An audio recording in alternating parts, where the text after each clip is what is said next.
Hello, everyone. My name is Roy Wood, and I'm the Chief of Interpretation for Katmai National Park and Preserve.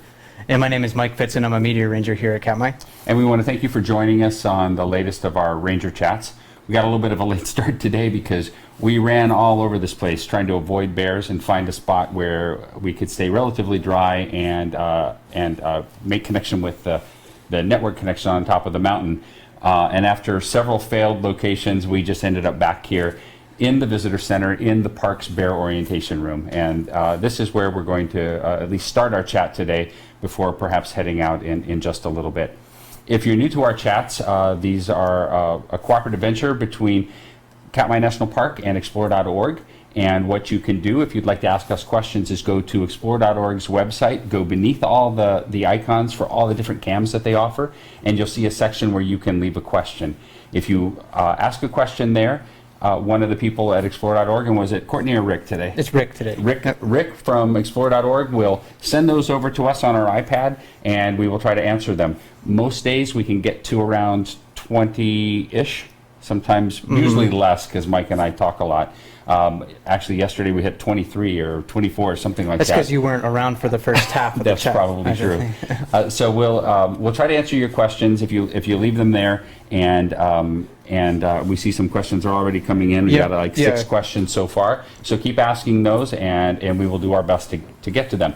As I said, this is our bear orientation room. Everyone that shows up to visit Brooks Camp, with a couple of exceptions, immediately upon arrival in camp, they need to come to the visitor center and they enter this room where a park ranger will introduce a film, and they'll watch the film, and then the park ranger will go over the rules and explain to them or reiterate some of the rules and make sure everybody understands what they need to do to both remain safe while they're out here, or relatively safe, and also to make sure that the bears have the access to the food and the resources that they need.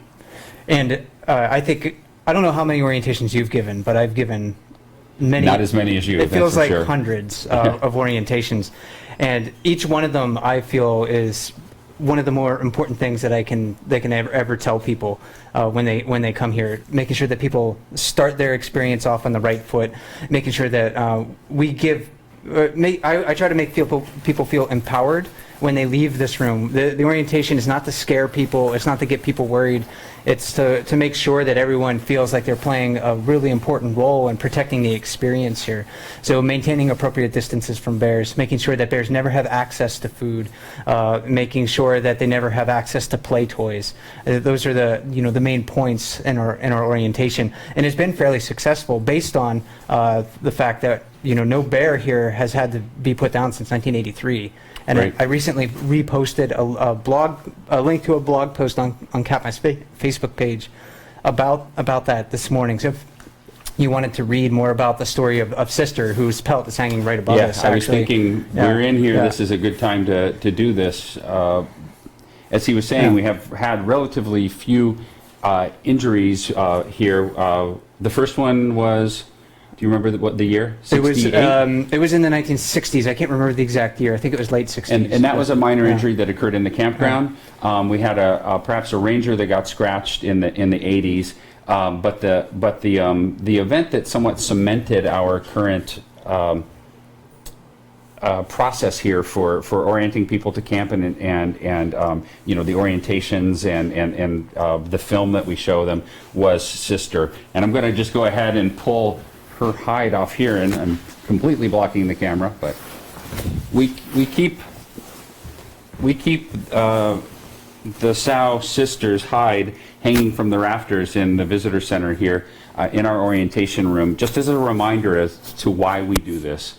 We will say it's a safety orientation for humans, but more than that, it's a safety orientation for bears, because if a bear gets human playthings, human food, steals too many fish from people, or hurts somebody, they could end up like Sister. They could have to be put down. And as Mike said, you can read about this in the blog post, but since we were in here, I thought it was a good time to bring this down and show it to you. I don't think she would have been this blonde. This is just sitting here, aging, becoming very light over time. And I know the topic of the chat that we originally wanted to cover today was camping in bear country, and a lot of the questions that we've had so far are about that.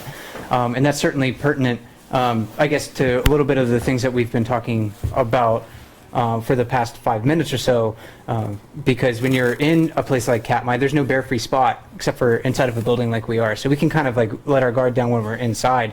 We can eat food inside of the buildings, but when we go outside, we have to behave very, very differently. Right. So when we get to some of those questions that you've been asking about camping in bear country, that'll help to maybe illuminate you and enlighten you and empower you to protect bears when you're out in wild areas. Because I don't discourage people from exploring areas where there are bears. I mean, I go into Katmai's backcountry quite often, and I often hike alone, which isn't necessarily the thing that is recommended when you're hiking. But you know, for folks like me who really relish the solitude that you can find in these wilderness areas, I really have to be extra careful when I'm camping. And we wanted to broadcast from the campground. That's why we're a little bit late, because we were foiled in our attempt to broadcast from the campground. That's why we had to wind up back If here. you've been watching the cams, you see that it's been raining a lot today. And we went to the campground this morning to scout out a spot. We found a spot that we thought was going to be really good. We could see the mountain from there through the trees. It was going to be really, really neat. But we couldn't see the top of the mountain. And when we got back down there today to try to shoot the radio signal up there, it appeared that part of the mountain was in the way. So we couldn't do it from there. But this is a good spot to do, like you said, to talk about the precautions we have to take. The room is littered with props for us to use, and you're standing here behind, sure. Or blocking some other props that we use in our orientations. Bears, of course, want to get human food, or food. Maybe not necessarily human food, but they're constantly on that search for food. If they encounter human food, it's often, you know, sweet, fatty, caloric, and it would be appealing to a bear. So I think everybody gets that. But what a lot of people don't realize is they just like to play with things too. They investigate everything in their environment and determine whether or not it's edible or fun. And they tear floor mats off of porches. They chew on cabins. You see them playing with sticks all the time, and at some point, a bear got this bag off of one of the cabins here at the lodge and tore through it. I think this was about in '95 or so, and the Okay. people had an apple and some peanut butter in there, but the bear never got the food. We got it away from her before she got to any of the food, but may have smelled the food in there and then went for it. And bears are, of course, very smart and curious animals, and we know that if they find strange or novel things in their environment, they're going to go and try to investigate them. So that's what happened to this bag. You know, even if you set something down on the ground here at Brooks Camp, and it doesn't have any food odor related to it, if it looks interesting, maybe it's just a different scent. It's not a food-related scent. It just smells different. It smells rubbery, smells plasticky. Whatever it happens to be, a bear may try to investigate it. So the bear found this to be a really fun play toy, and we want to make sure that bears don't learn this behavior, that they don't learn that we have toys, because bears that learn we have toys may be more likely to approach us or buildings and try to get these things from us in the future. And of course, it's just not like bags and other soft-sided items that they like to chew on, but it's also bear spray canisters as well. If you can see the fang hole in there, just punctured right through it. Probably made a bit of a noise, probably sprayed the bear a little bit. Bears seem to like the smell and even the taste of bear spray. They just don't necessarily like it aerosolized and sprayed in their face, but they will roll in it and investigate the bear spray after it's been sprayed. And that's been experimentally, I think, demonstrated too. There was a researcher up, I think, in the Kulik River to the north of us, you know, in Katmai National Preserve. And I think he went around and he sprayed spots where there weren't any bears. And then he just watched to see what bears do. And they always came over, they always smelled it, showed strong interest in where you had sprayed it, rolled in it quite a bit. So it's not a repellent, as many of you know. Right. You don't want to spray it on your tent. You certainly don't want to spray it on yourself, because it's very, very painful, highly concentrated pepper spray. It's only to be used in self-defense. And even in that sense, if I'm camping and I need to spray a bear because I can't deter it from approaching my campsite, or I can't get away quick enough, after I spray it and it leaves the area, I'm also leaving the area. I'm not sticking around because that scent could attract that bear back or another bear into the area. So I keep looking around here. I probably look Yeah. really silly and shifty. I was looking for the hard That's hat. normal though. Oh, yeah, the hard hat. Sorry, we moved it to the auditorium. Oh, okay. Yeah. I was looking, we have a hard hat. Yeah. When we were doing a construction project out here about 8 years ago, one of the workers left a hard hat around and the bear got to it and poked holes in the top of it. So I was going to show that. I have to show that another time. So we go through how to maintain, keep food away from bears, how to maintain control of your personal belongings, and we also talk about distance a lot. And you guys on the cams talk about distance a lot too. That it often looks like people are too close to bears, and admittedly, oftentimes people are closer than 50 yards to that bear. Sometimes through no fault of their own, the bear comes up and surprises them. Other times because they intended to, and rangers will, when possible, go out and try to talk to people that intentionally approach a bear too close. But a lot of time what happens on the cams is that extreme telephoto that the cams use compresses that distance. And so it can really make it look like the people are very, very close. If you cut through there, you're going to go right through the middle. We forgot to lock the door. Yeah, we'll lock the door. It really compresses the distance, and so while they may be too close at times, in most cases the camera just makes it look like that. And in a few minutes we're going to leave the building and we're going to go outside. It looks like it stopped raining now, and we can show you a 50-yard distance. And we don't have quite the same telephoto that the cameras have. In fact, this is a very weak telephoto on this camera, but it'll give you the distance, and we'll go outside and do that in just a moment. Is there anything else we should cover while we're in here? There probably is. One thing that I'm looking at in the back of the room, I was talking about camping in bear country here. If you're doing any backcountry camping in Katmai, essentially you're required to store your food when you're not preparing and eating it in a bear-resistant container, and that's what this thing is right here. They're oftentimes called just bear cans, not bear cam with an N, but bear cans with an S. These many national parks that require you to use these have these free to loan on your trip. We have a limited supply here at Brooks Camp for backcountry campers. If you're staying in the campground here, you don't need to store your food in a bear-resistant container. There's a building down there that's designated for food storage only. So in the campground here, we try to consolidate food odors to specific spots. But when you're out in the backcountry, of course, you're going to be eating your food. You're going to be working hard, and a lot of times when I'm backpacking or canoeing, at the end of the day, dinner is one of the things I look very much forward to. It's fun. It's makes me feel better, helps me relax at the end of the day. But I also want to make sure that bears never have a chance to get my food in the backcountry. We have some trees here around in Katmai, but the trees really don't ever come to Katmai thinking you can hang food from a tree. And I don't think it's even. We would not even consider it to be legal storage of food in Katmai because there's so few chances, or so few places where you can do it, and the chance of a bear getting it out of a tree is really high around here because the trees are not large trees with big branches on them, and it would be too easy. You'd be really, really hard pressed to find a good tree to hang fruit from. So the bear-resistant containers do a great job of keeping food away from bears. Even bears that smell food inside of it, they may toss it around for a little bit of time, but usually they lose interest fairly quickly. And I know in other parts of North America where maybe some bears are conditioned to try to get human food, they've learned to ignore bear-resistant containers because they can't get inside of them. Some bears can be really smart. You have to make sure that you're locking these properly, and there's a lot of videos online about how to use these. They're big enough so a bear really can't fit its mouth around. So you can see it's bigger than my head. So a bear really can't fit its mouth around it. It has a really hard time grabbing a hold of it. Maybe even when they were testing these experimentally, I think maybe a polar bear got into it and it was just pounding on it. Yeah, I talked to the guy that invented these because I don't know if it's still in the Fresno area, Visalia, something like that. But they tested them at the Fresno Zoo, and the only one in the zoo that got it was a polar bear. And he showed me some footage, and the polar bear would walk with it like this against his head, and then he could walk around with it, which was very strange that the bear figured out how to do that. And the only time he got into it is that he would go get it, he would walk to the top of his enclosure, and he would throw it down. Okay.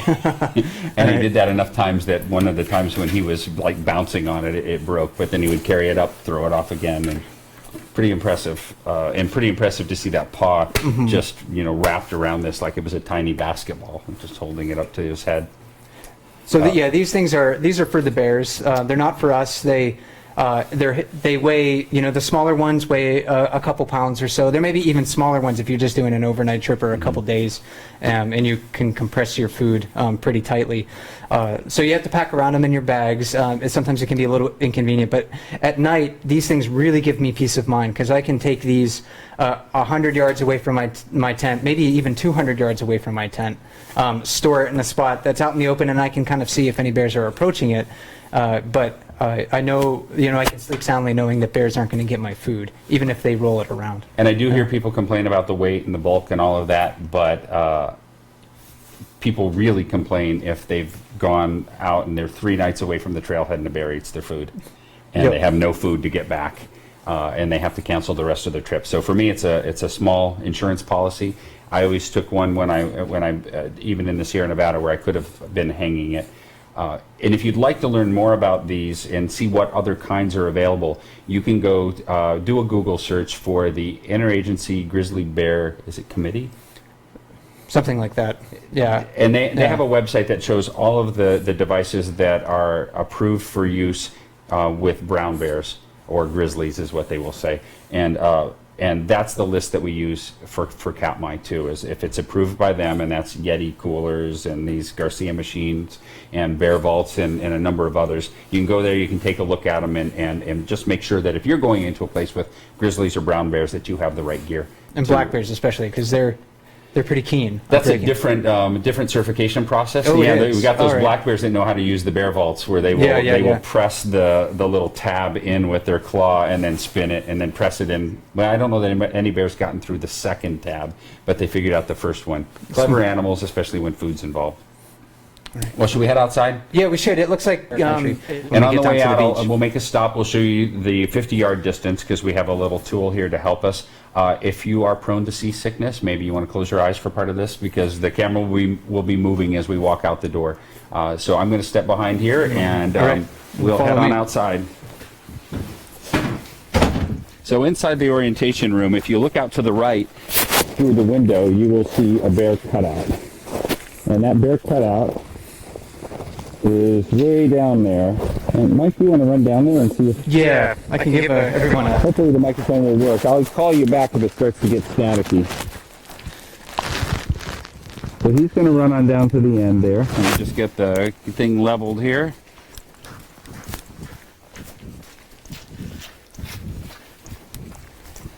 So it's tiny, tiny, tiny in this shot, but that's 50 yards. There's a little bit of a wide angle effect going on right now, but where Mike is, he's standing next to a cutout of a bear, and that is about 50 yards from where I'm standing. So I'm going to go in and I'm going to zoom in the entire way so you can see what I'm talking about. So there's Mike next to the cutout that we used to show the 50 yards. So I'm going to go ahead and I'm going to stand sort of out here in the foreground, and we can just look at how the distance is compressed. But I want to make sure I don't cover Mike completely. So now I'm about 10 yards from it, and I can see it very small, compressed a little bit. We'll do this again when we get out to the bear viewing area sometime with the cams there. Maybe we might have to wait and do it in the spring when there aren't bears around, but we want to show you this distance because I think it'll alleviate a lot of heartburn that people have over the distance regs and where people are at the especially in the lower river area where there's a lot of people fishing and a lot of bear watching. So you should go ahead and come on up, Mike, unless you have something to say from there. And we'll go ahead and we'll move the camera down to the beach and get it set up there and continue with your questions.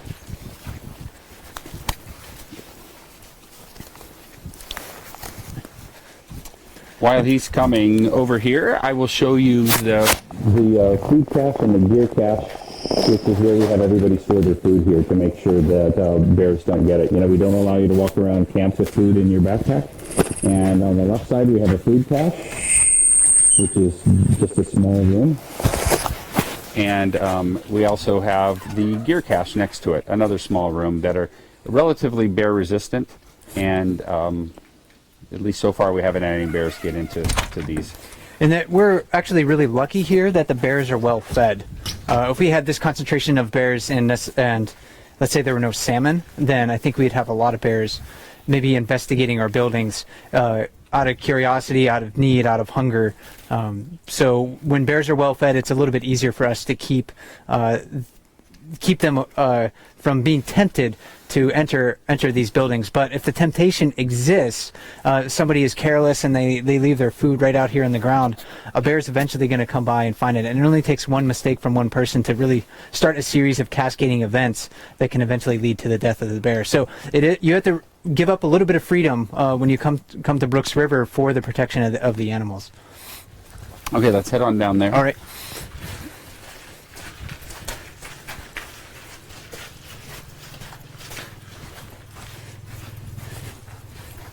And Mike's going to take a peek and make sure we're not walking right into the middle of where some bears are.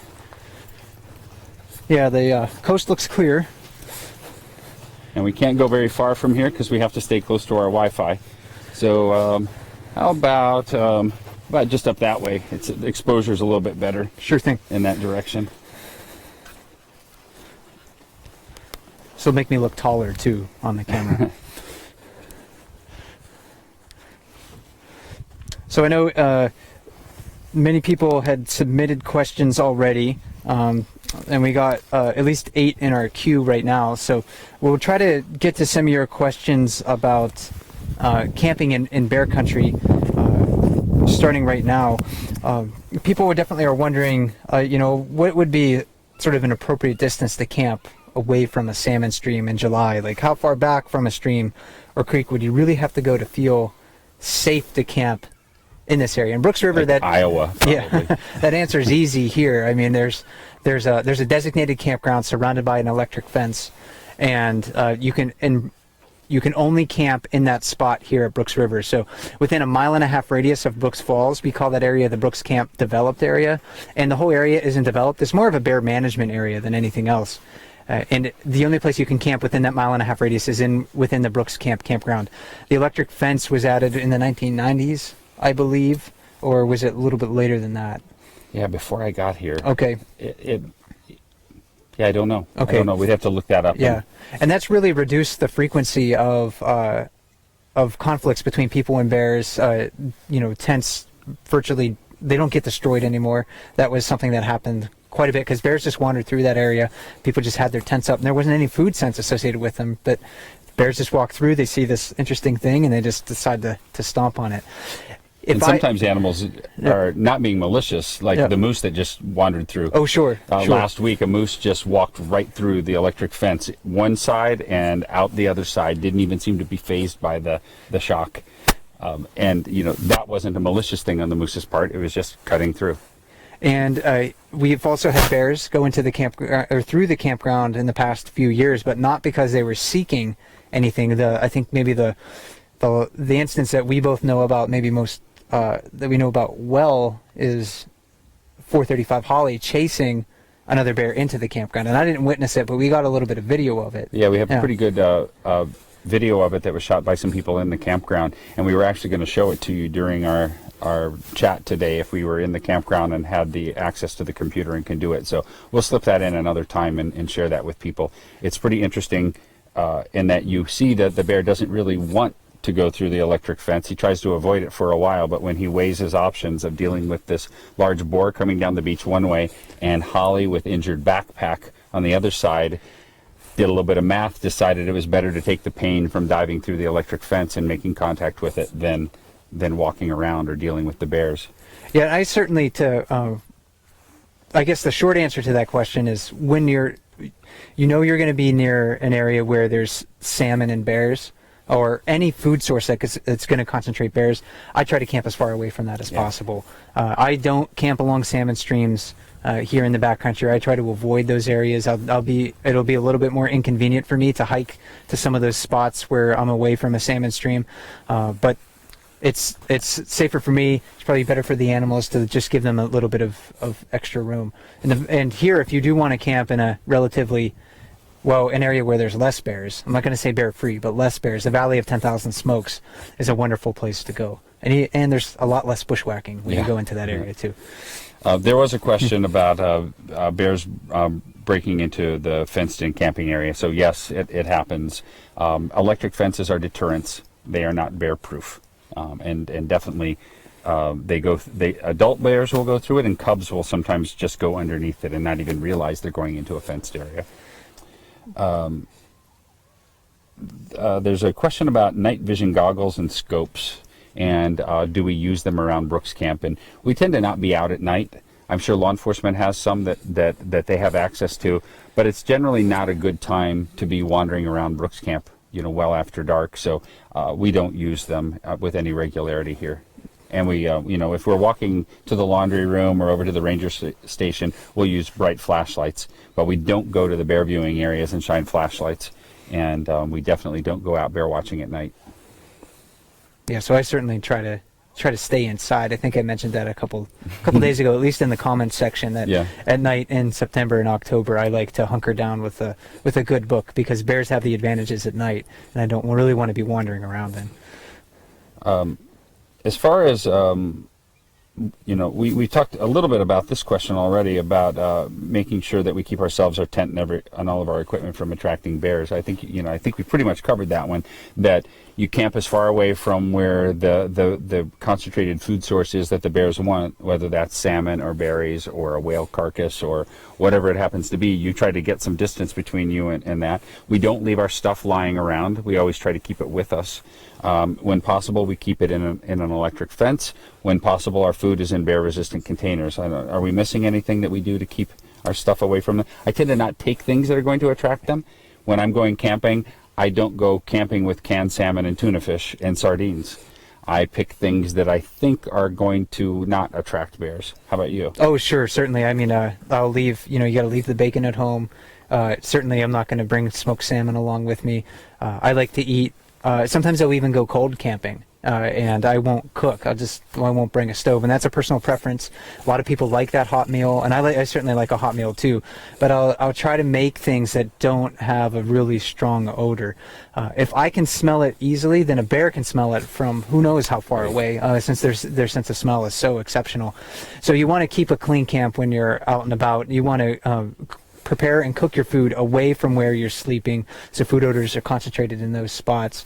That way a bear is not attracted to your tent when you're sleeping, and you're maybe not able to react to that bear before it is very close. Mm-hmm. So that's important. Then one other thing that I would mention too is making sure that you're not camping on a bear's travel path. You may be well far away from a berry patch. You might be really far away from a salmon stream. But if you're camped right next to a bear trail, along a ridge line or through a mountain pass, or just an easy area for you to hike, it's probably an easy area for bears to hike too. So I try to stay away from those bear travel areas when I'm setting up my tent, and I'll look for spots that are away from obvious travel routes for game like bears. So what do you do when you are in your tent at night and you hear a bear around your tent? Well, I know there's a lot of debate. Luckily I've never had that experience. Like a little bed noise. Yeah, that's a good question. I make noise. Hello. Hello. I would be talking to the animal for sure to let it know that there's a human inside. That's probably what I would do. When I'm sleeping at night, I want to make sure that I know exactly where my pocket knife is, I know where my bear spray is, where my glasses are, so I can quickly reach those things and get prepared. So for clarification, his glasses because he needs to be able to see. He's blind like I am. The spray because you want to have your spray, and the pocket knife is not to fight the bear off.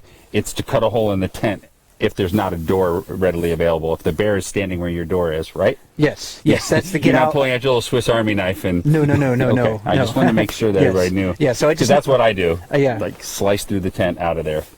Yeah, so that I would probably want to make the bear aware of my presence, and then react from there. If a bear is approaching my tent and maybe I'm not in it, I may actually use the tent as a... If the bear sort of seems curious about the campsite, I may actually use the tent to try to deter the bear, because the tent's really big and it's strange. And one thing that bears don't seem to like is big, strange things that they're not sure how to deal with.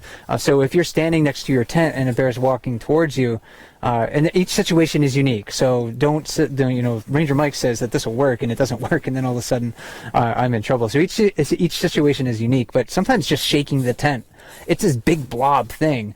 It makes a weird noise when you shake it. Well, the garbage bags work around here on a lot of bears, just waving them around, and I've always wondered about taking those inflatable wavy things, if that, not camping, but around here, if we had a bear, we were trying to get, if we could press that and inflate the big thing suddenly, that would scare them. Because like you said, it's these strange things that they're not familiar with. At least it causes them to stop what they're doing, and that's what you're really trying to do. If a bear is starting to investigate your camp, you want to break its train of thought and get it to be thinking about something else, not about investigating that smell or that interesting sound that they hear in camp. And each population of bears is going to be a little bit different. Bears in Katmai, they generally react to people from at closer distances, I guess, or don't tend to react unless they're very close to people. Bears, like in the Yellowstone ecosystem, those grizzlies need a lot more space. So you really should consult the local experts, the rangers, the local parks people, wherever you happen to be, to try to get some specific knowledge about how those animals behave, because some of our knowledge is very Katmai specific, and if you're going to a different place like the Sierras, you're going to want to deal with the black bears there differently, or the Appalachians much differently than what you do with a brown bear here. I'm going to jump down to another question here, and I'll skip a number of them that were here, but one of the things that people use when they're for their personal safety when they go camping in Alaska or backpacking in Alaska would be a firearm. And I believe it was February of 2012 that firearms were made legal to carry again in national parks. And so the question is, what are our thoughts on that current policy? And it's policy. It's the law of the land, so it doesn't matter so much what we think about the actual policy itself, but what we would, I think, both like people to do is, when you have the ability to I think you owe it to yourself and that animal to learn as much as you can about that animal's behavior, because a lot of times with bears, I feel that that the bear is walking towards someone and it seems like it's a threatening thing. And if you had that weapon at your side, you might be less likely to, try to read that animal's behavior if you had this as a form of protection. If you don't have it, you're forced into using your wits and reading the animal's behavior and resorting to bear spray, perhaps. But I think sometimes there's a tendency to jump to maybe the weapon, and so, because that has lethal implications, we really hope that people that do pack firearms take that extra step to learn bear behavior and learn how to read it. Well, sure, and even bear spray isn't, I think, been floating around for a long time, this saying, like, it's not brains in a can. So you can't, weapons are no substitute, and bear spray is a weapon, there's no doubt about it. Weapons are no substitute for proper behavior, knowing as much as you can about the animals so you can react properly, because in most instances, you probably can, travel safely in bear country without a weapon. I mean, people do it all the time. Right. So bear spray has the advantages of being non-lethal, though. I mean, if you're using a gun, you got to shoot to kill, unfortunately. Yep. And bear spray is non-lethal. It teaches the bear maybe to not approach you. It's painful. To the animal, it's painful to us if we get it in our eyes, but it gives the bear a second chance, gives you a second chance to make different decisions. And I know there are people that watch the cams that are very anti-gun and very pro-gun, so it'll be interesting to see if the conversation continues in the chat after this. Please be nice to one another, which you usually are, but it is the law, and and you know, it's especially in Alaska, it's what many people do. There are a lot of ways out here where a gun can come in real handy. We're probably at about the halfway point. I have no idea when we started, since we started late today, but it's 3:53 right now. We should never take this start late. opportunity. I don't think we We ever never start. start late. No. We're always on time, our own time. My name is Roy Wood. I'm the Chief of Interpretation at Katmai National Park and Preserve.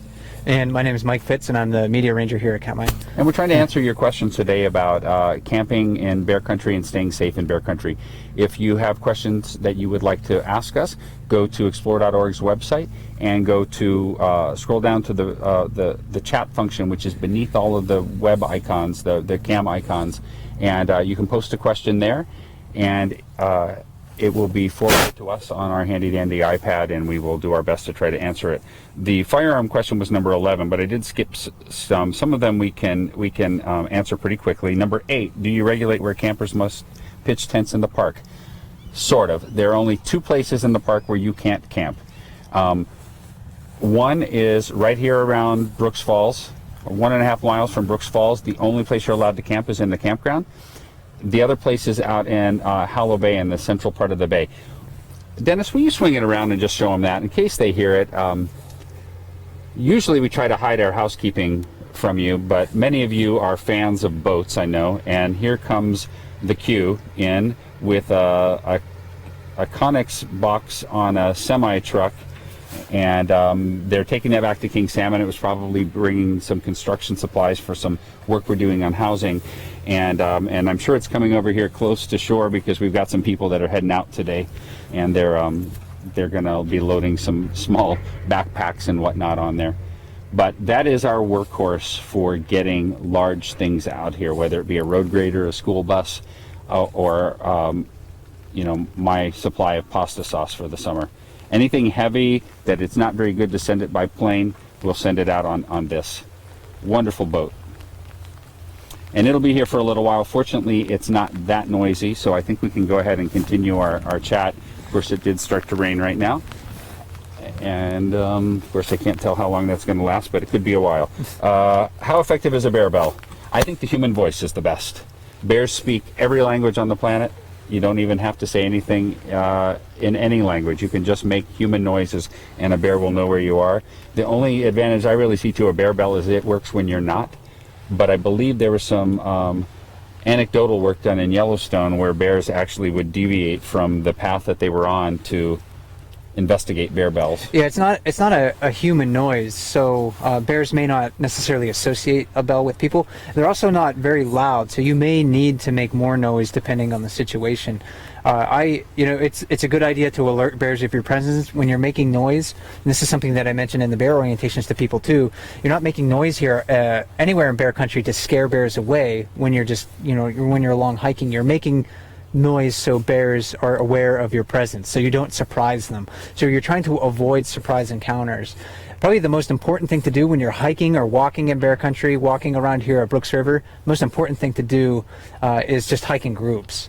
Even more effective than making noise. If you can hike in groups of 4 or more, statistically it's extremely safe in bear country. And that doesn't mean you can all be spread tens of meters apart. That's not hiking in a group. You need to be, kind of shoulder to shoulder, a group of 4 or 5 of you. Generally, that's very safe in bear country. Is it safer to camp in September and October when bears are in hyperphagia? They do appear slower. They do appear slower, but that doesn't mean they're slow at all. We see some fat bears running They can quick. still move Yeah. pretty fast for short distances when they want to, and I'm pretty sure that at 50 yards with a 3 to 4 second time to cover that distance, they would be headed my direction faster than I could turn around and run the other way. I mean, they would be there. I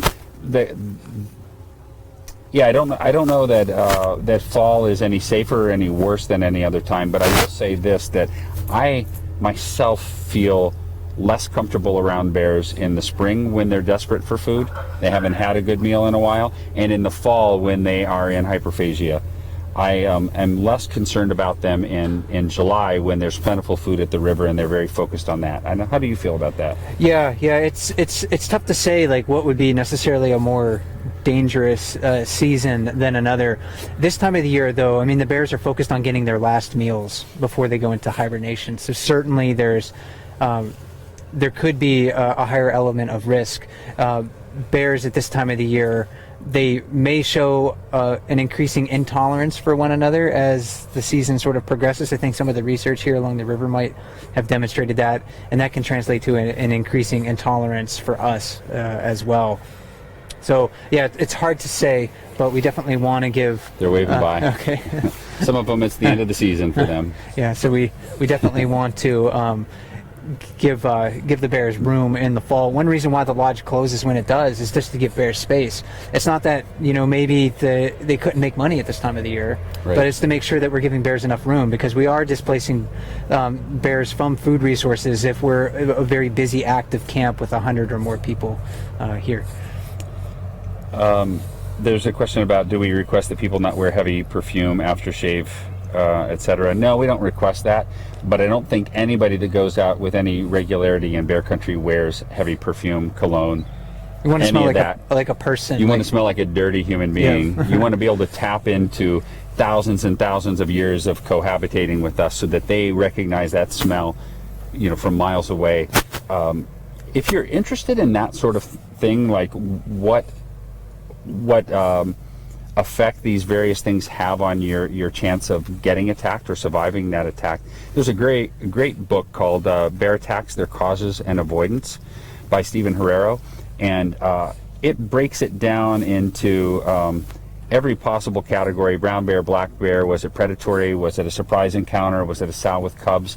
Very, very good reading. It might keep you up at night if you were actually in a tent reading this, in bear country, but a great thing to read in preparation for going to a place like Katmai or Yellowstone or Glacier.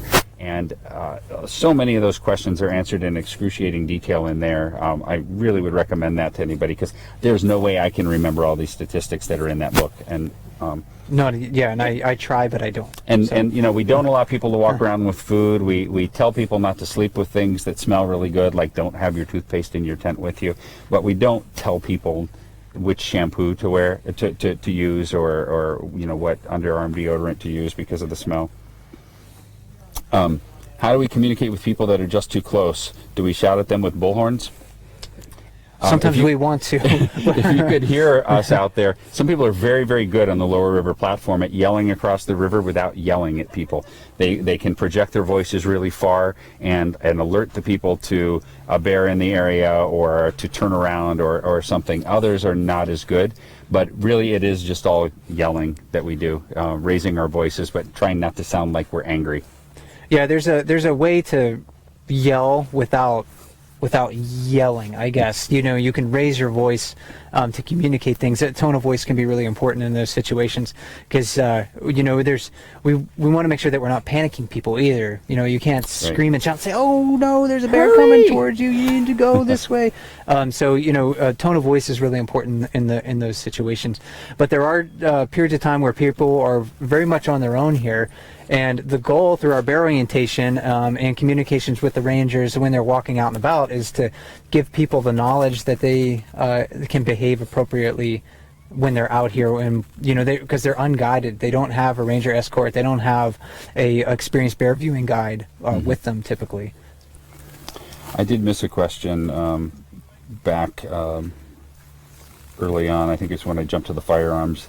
So I want to get back to that one because I think it's okay. I think it's an interesting one, but I don't know that I have the statistics to back it up. And that is who breaks into things the most: cubs, moms, yearlings, single males, or female bears. And I would say that really it's none of the above on that, but it's anecdotal. My feeling is that it's the subadults that get into the most quote unquote trouble around here.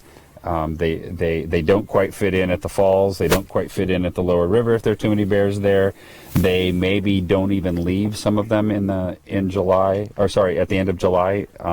They're often among the first to arrive, so they're sitting around here with nothing to eat and little experience, and so they just start playing with our stuff. I mean, Divot got her name because she would dig the holes in the beach out here, which was our runway, and other bears would just stay around and it's hard to say. Yeah. But excuse me, a little frog in my throat again. I think I inhaled one of the few no-seams that are out and about. So I think my voice quality took a tumble, but it's getting a little better now. There's water over there. Oh, sure. Yeah, there's lots of water with, Just filter the tapeworms out. Yeah, and all the bear scat that's been washing in the stream.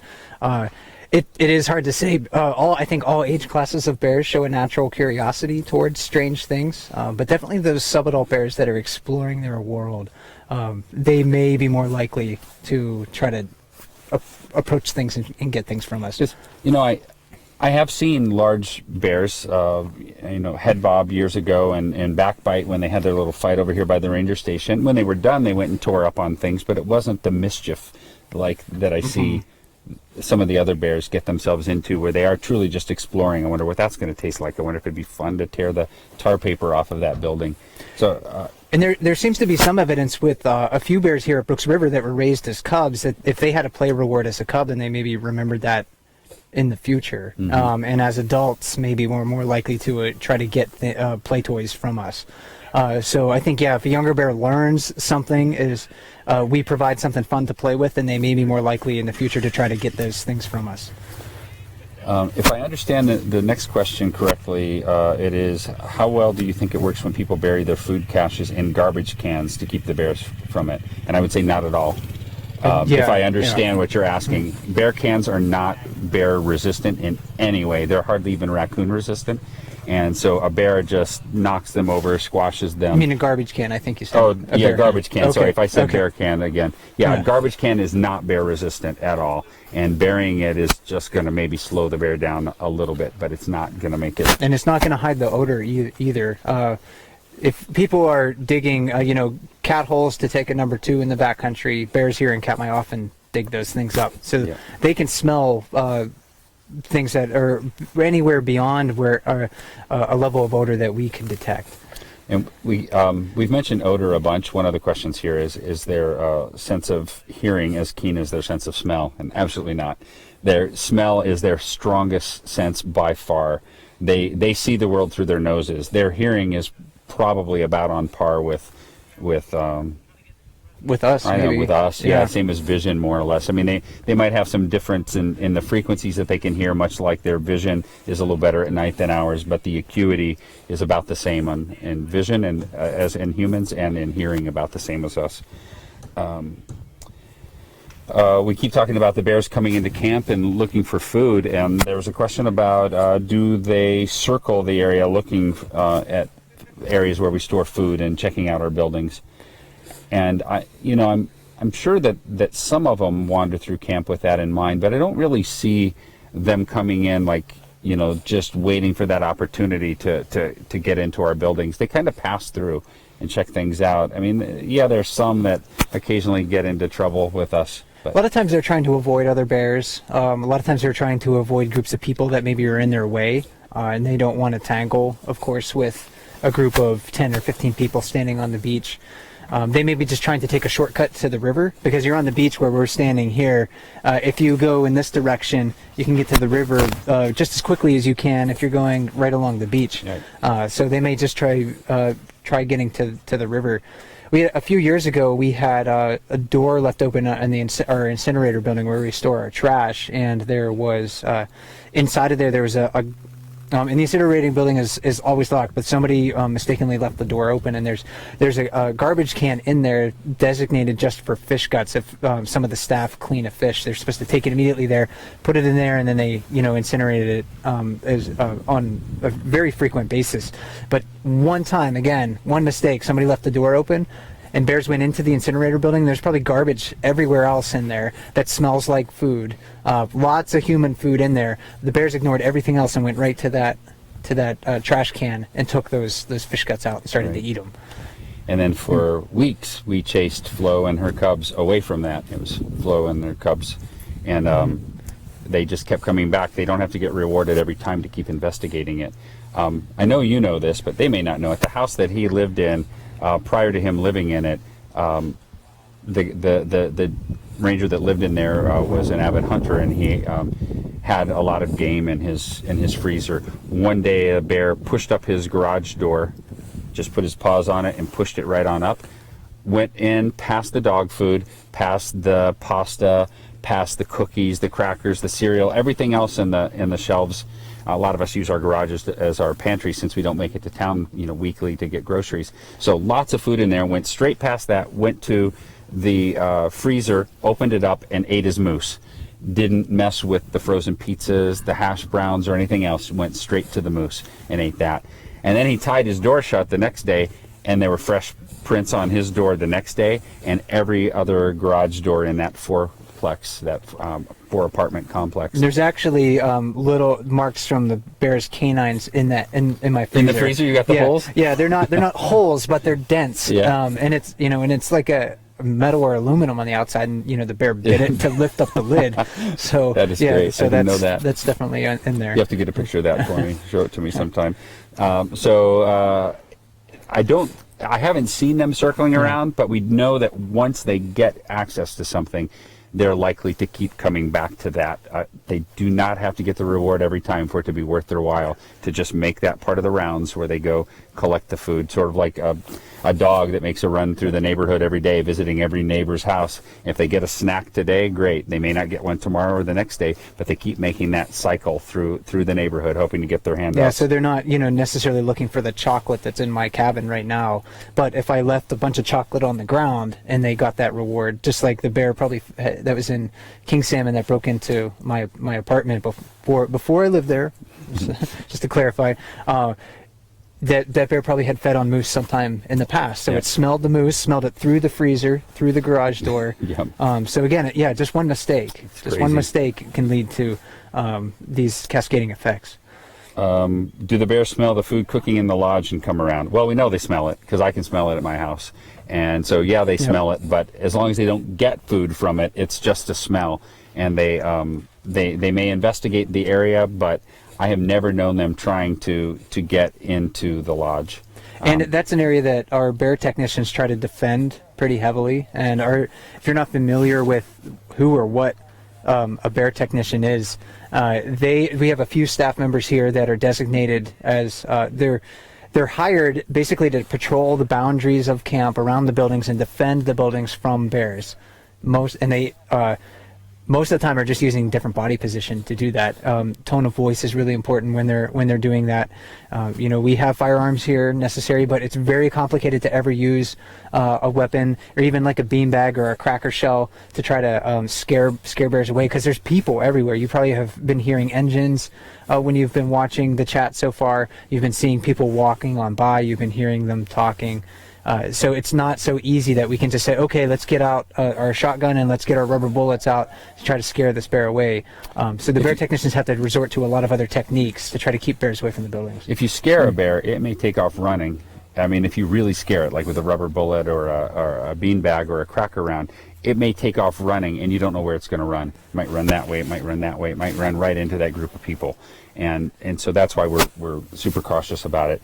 We have not ever had any of the bear techs come on camera and talk to us, with the exception of maybe Sherry very briefly last year with the photo, because they're so busy running around. If they're working and they're out nudging bears out of this part of camp or that part of camp. But as things slow down here, maybe next week or actually, we're not here much after that. Maybe next week, if we have a moment where maybe the weather is absolutely terrible, we could do something with a bear tech inside, and you could meet one of them and they could share some stories. And anybody who lives around here has stories about bears, whether you're a bear tech or the dishwasher at the lodge.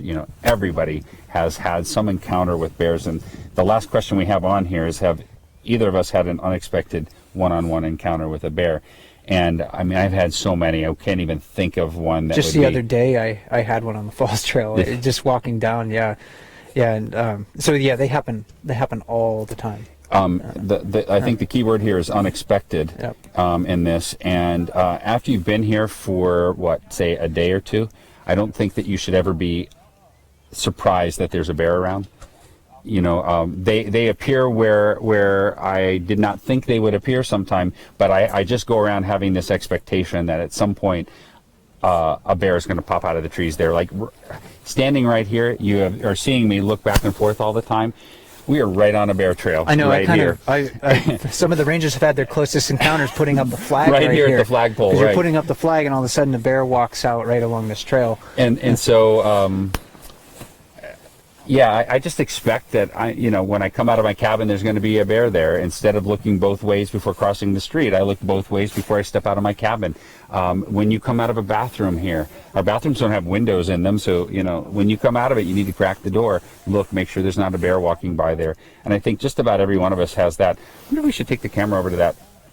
What's that salmon doing? Is he just going to die on us over there? Oh, I can't. I don't quite see it, but. Well, I'll keep an eye on it and see if it does something, because it may just be in its last throes. Oh, okay. There. I see it now. Okay. Yeah. But you should finish your thought. Yeah, we have surprise encounters quite frequently. I think it's really hard, if you haven't been here before, to really imagine sort of the chaos that ensues here. It's bears everywhere, people everywhere. It's not necessarily any more dangerous than flying here. It's a very unique experience. We're always emphasizing to people to be very alert of their surroundings. Be vigilant when you're out and about. It's easy to daydream. On warm, sunny days, it can be really inviting just to lay down on the beach and close your eyes. Not a good idea, though. And so no matter how inviting I want it to be, or how inviting it is to me, I don't go down to the beach. I don't put my towel down here, and I don't do some sunbathing, because it's quite likely that a bear could be walking down the beach and surprise me. We do see that a lot on the sunny days, and you just want to go down to them and shake some sense into people. Don't sleep on the beach. There is one more question. It's and we are at an hour now-ish, because I think we started about 15 minutes late, and it's unrelated to all of this. And that is, it's snowing on Dumpling today. If it did snow down here, would the bears think that it was time to head up in the mountain and den? Well, there were some researchers in Yellowstone in, I think, the 60s or 70s, the Craigheads. They ended up tracking bears and entering the dens during snowstorms. So some of their early research, they said, maybe bears are going into their dens during snowstorms or inclement weather. But none of the other research that I've written or read, I haven't written any, but that I've read since that time actually corroborate that. So I don't know. Weather probably certainly plays a factor, but more than anything else, it's probably food availability. If they can get food, then they're probably going to stick around a little bit longer. We have had early snowstorms before, and the bears have stayed, out after the snowstorm. So I don't think that one little dusting of snow, and it'll be warm again shortly, but I don't think one little dusting of snow is the trigger that does it. I think it's just probably a bunch of triggers that all combined signal that it's time to go. The availability of food, the temperature, the day length, the snow, all of those sorts of things probably contribute to it. That is it. We got to 19, but that's all there was. Okay. So I think that works okay. All right, that's about 20. We'll round up this time. Yeah. Again, thank you everyone for joining us for our latest Ranger Chat. If you missed part of this or you want to watch it again, within a few days it typically gets posted on Explorer's YouTube channel, and you can watch it there. When's our next one scheduled for? Our next one is, I'm planning to do a play-by-play on Monday morning at 8:30 a.m. Alaska time. So if you want to join me, I'll be on the lower river platform at that time, barring any bears that get in my way and prevent me from getting to that spot, because there will be a lot of bears that are thick, using the river. So it'll be hard sometimes for me to get to where I want to go. But I may take a boat around. We'll see what happens. But 8:30 a.m. I'll try to do that. Okay. And then we'll be doing more next week. We haven't worked out a schedule yet.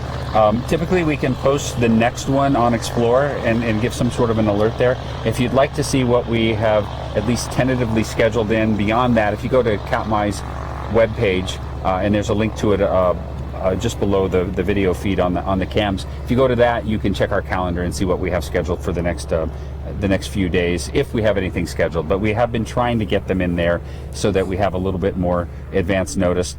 Next Saturday is National Public Lands Day, and since we are officially closed here at Brooks Camp, we won't be doing anything here for the public, but maybe we can do something on the cams, have a special chat on Saturday if we can make it work. And I think, well, at least on the 24th, we wanted to have a chat too, because that's Katmai's birthday, 97.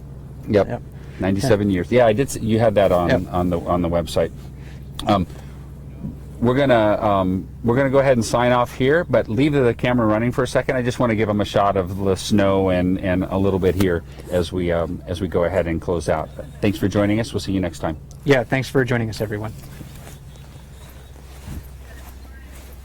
I just wanted to show a little bit of the fall colors here right now because it's getting kind of pretty, and a different angle on the beach. You can see some of the float planes, and the boat in the first boat you see is the Park Service boat, one of the Park Service boats. And then I'm going to slowly pan around the other way across the lake, and you can see some of the fresh snow on Katolanat. Once I get around this airplane. And then there's a group of people over here, and we won't focus on the people, but they're getting ready to fly out on the Katmai airplane. This is the last day Brooks Camp is open, and all the guests will be leaving now. The only way to stay out here at this point is to camp. And we'll go ahead and we'll leave you with that as your final shot. Again, thanks for joining us, and we will see you again real soon.